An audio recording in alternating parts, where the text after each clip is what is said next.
بسم اللہ الرحمن الرحیم۔ السلام علیکم ورحمۃ اللہ وبرکاتہ۔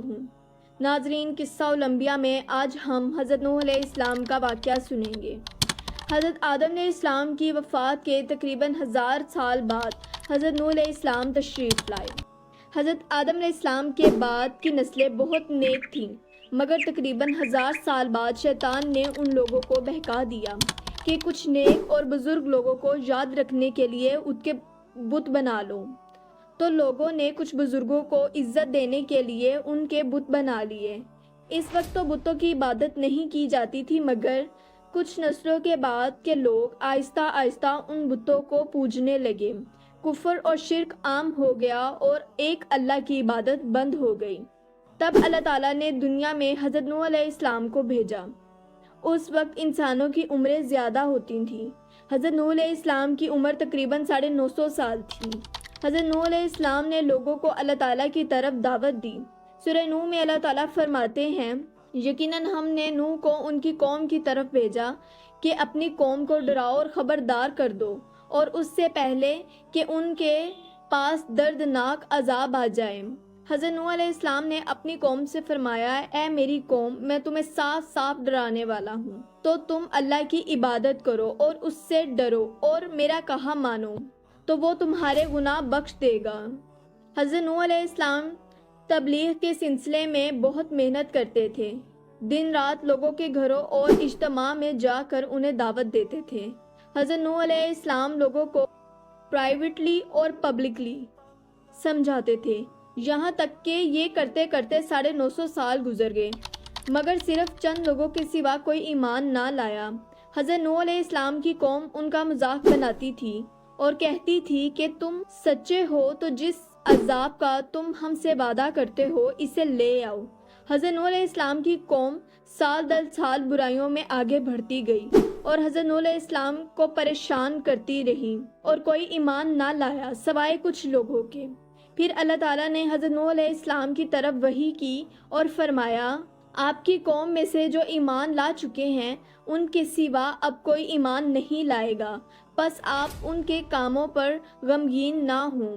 پھر اللہ تعالیٰ نے وحی کر دی اور انہیں بتا دیا کہ اب کوئی ایمان نہیں لائے گا، تو وہ نا امید ہو گئے اور اپنی قوم کے لیے بد دعا کی، اے میرے پروردگار، تو کسی منکر کو روح زمین پر زندہ نہ چھوڑ اور مومن مرد اور عورتوں کو بخش دے۔ حضرت نوح علیہ السلام نے جب اللہ تعالیٰ کو پکارا تو اللہ تعالیٰ نے حضرت نوح علیہ السلام کی ایک بڑی کشتی بنانے کی وحی کی، لیکن حضرت نوح علیہ السلام نہیں جانتے تھے کہ وہ اتنی بڑی کشتی کیسے بنائیں گے۔ تو اللہ تعالیٰ نے حضرت جبرائیل علیہ السلام کو ان کی مدد کے لیے بھیجا۔ حضرت نوح علیہ السلام ایک پہاڑ پر رہتے تھے۔ ان کے آس پاس درخت نہیں تھے، نہ ہی پانی تھا۔ انہوں نے بہت سارے درخت اگائے، پھر انہیں کاٹا اور پہاڑ پر بیٹھ کر کشتی تیار کرنے لگے۔ لوگ جب حضرت نوح علیہ السلام کو کشتی بناتے ہوئے دیکھتے تو ان کا بہت مذاق اڑاتے اور کہتے، یہ کیسا مجنون ہے جو پہاڑ پر کشتی بنا رہا ہے۔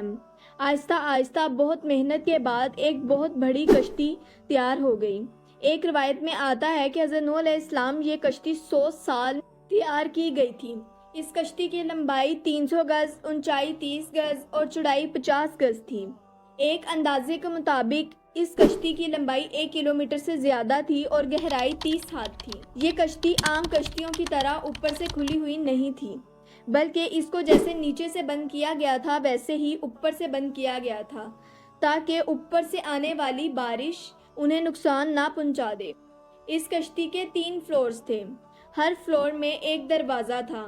اللہ تعالیٰ نے حضرت نوح علیہ السلام کو حکم دیا کہ تمام مومنین کو اور اپنے گھر والوں کو اور زمین پہ بسنے والے تمام جانوروں کے جوڑے جوڑے اس کشتی میں سوار کر لو۔ پھر اللہ نے آسمان اور زمین میں سے پانی جاری کر دیا اور سیلاب آ گیا۔ اس سیلاب نے دنیا میں رہنے والے انسان جانوروں کو غرق کر دیا۔ طوفان کا پانی پہاڑوں سے بھی اوپر ہو گیا تھا اور صرف حضرت نوح علیہ السلام کی کشتی اس طوفان میں باقی رہی۔ صرف وہی لوگ اور جانور بچے تھے جو کشتی میں سوار تھے۔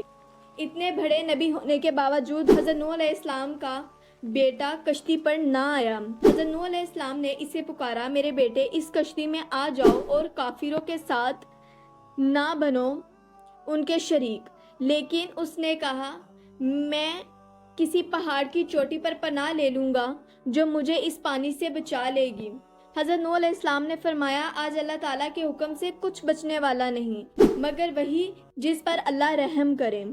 باپ اور بیٹے کے درمیان یہ گفتگو جاری تھی کہ ایک طوفان کی موج ان کے بیٹے کو لے جاتی ہے۔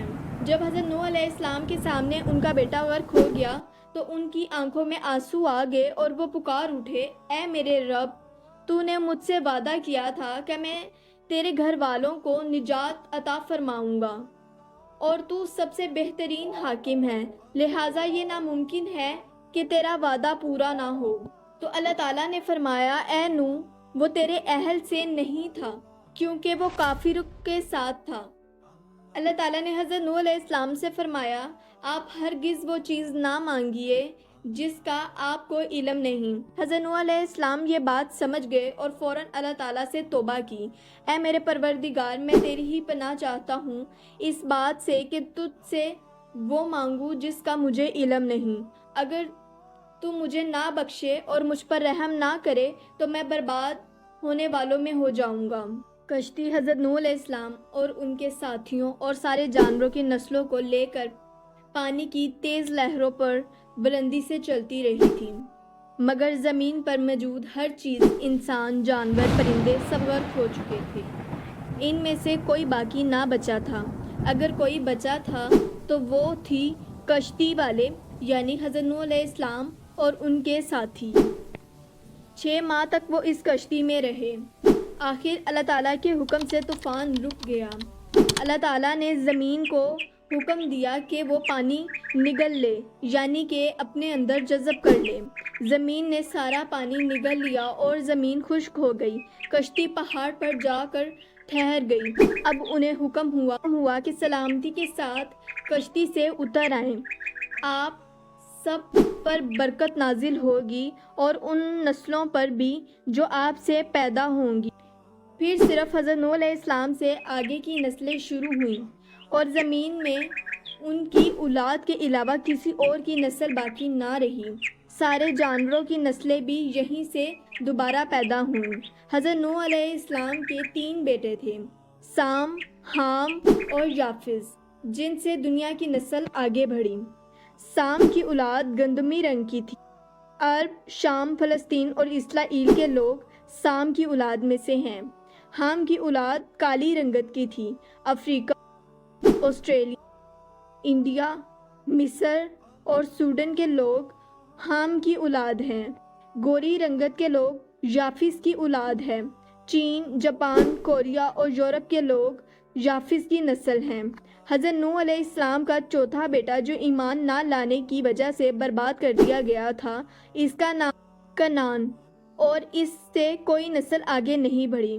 قرآن میں اللہ تعالیٰ نے فرمایا اور ہمیں حضرت نوح علیہ السلام نے پکارا تو دیکھ لو کہ ہم کیسے اچھی دعائیں قبول کرنے والے ہیں۔ ہم نے اس سے اور اس کی فرما برداری کو اس زبردست مصیبت سے بچا لیا اور اس کی اولاد کو ہم نے باقی رہنے والی بنا دیا۔ طوفان کے بعد حضرت نوح علیہ السلام 350 سال تک زندہ رہے، پھر حضرت نوح علیہ السلام وفات پا گئے۔ حضرت نوح علیہ السلام کی کشتی آج بھی موجود ہے۔ ریسرچرز نے ترکی میں اس کشتی کو ڈھونڈ لیا ہے۔ قرآن پاک میں اللہ تعالیٰ نے فرمایا اور بے شک ہم نے اس واقعے کو نشانی بنا کر باقی رکھا، کیا کوئی نصیحت حاصل کرنے والا ہے؟ لوگ کہانیوں کو تو جھٹلا سکتے ہیں مگر شواہد کو جھٹلایا نہیں جا سکتا۔ حضرت نوح علیہ السلام کی یہ کشتی اس پورے واقعے کا ایک بہت بڑا ثبوت ہے۔ تو ناظرین، یہ تھا حضرت نوح علیہ السلام کا بہترین واقعہ۔ اگلی ویڈیو میں آپ کون سے نبی کا واقعہ سننا چاہتے ہیں براہ کرم کمنٹ کر کے بتائیں، اور اگر آپ کو ہمارے قصہ الانبیاء میں دلچسپی ہے تو براہ کرم میرے چینل کو سبسکرائب کر لیجئے۔ شکریہ۔